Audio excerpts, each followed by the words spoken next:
নমস্কার বন্ধুরা, আজকে আমি মম কিচেনে জয়মন্ডল বলছি। আজকে আপনাদেরকে আমি চিকেন বাটার মোমো বানিয়ে দেখাবো। প্রথমে আমি চিকেন কিমা করে নিয়েছি, আর এদিকে বাটার আর হুচিং নিয়েছি। এখানে কাঁচা লঙ্কা, রসুন চাটনি বানানোর জন্য, এদিকে টমেটোরও চাটনি বানানোর জন্য দুটো নিয়েছি। এখানে বাঁধাকপি কুচি, এখানে আদা কুচি নিয়েছি, আর ধনেপাতা কুচি, আর 4টা পেঁয়াজ কুচি করে নিয়েছি, আর লবণ দিয়ে বানাবো। ময়দা নিয়েছি। প্রথমে আমি এখানে 300 গ্রাম চিকেন কিমা করে নিয়েছি। এখন আমি বাঁধাকপি কুচি নিব, এখন পেঁয়াজ কুচি নিব। মুরগির মাংসর মোমোর জন্য একটু পেঁয়াজ বেশি লাগে। এখন আমি এর মধ্যে ধনেপাতা আদা কুচি নিব। এখন এটাকে আমি ভালো করে মাখবো। এর মধ্যে অল্প একটু লবণ দিয়ে দিব। এখন আবার ভালো করে এটা মাখবো।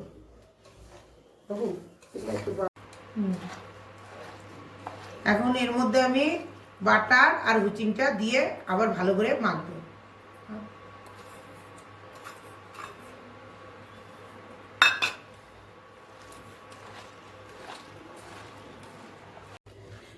মোমোর কিমা আমার হয়ে গেছে। এখন আমি 10 মিনিটের জন্য এটা রেস্টের জন্য রেখে দিব। এখন আমি চাটনি বানানোর জন্য টমেটোর দুটো আর এই কাঁচা লঙ্কাগুলো সিদ্ধ করে নিব। এখন আমি কাঁচা লঙ্কা টমেটোটা সিদ্ধ করে নিব। এখন আমি ময়দাটা মেখে নিব। ময়দার মধ্যে আমি কিছু দিব না, সাদা ময়দাটা জল দিয়ে মেখে নিব।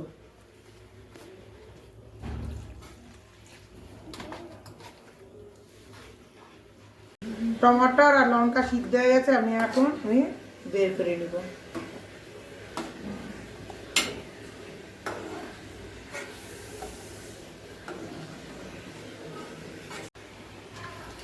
ময়দা মাখা আমার হয়ে গেছে। এখন আমি এই ময়দাগুলোর থেকে এভাবে ছোট ছোট করে মোমো বানানোর জন্য লিচি বানাই নেব। আমি সবগুলো লিচি এভাবে ছোট ছোট করে সব বেলে নিয়েছি, আর এদিকে আমি চাটনি পেস্ট করে নিয়েছি। এখন আমি মোমো একটা একটা করে মোমো বানিয়ে নিব। এখন আমি এইভাবে অল্প অল্প করে নিয়ে ছোট ছোট করে এখন মোমোগুলা সব বানিয়ে নিব।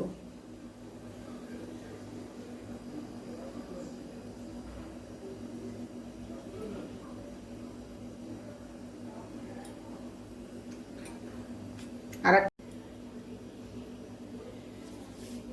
এইভাবেই সব মোমোগুলো আমি বানিয়ে নিব।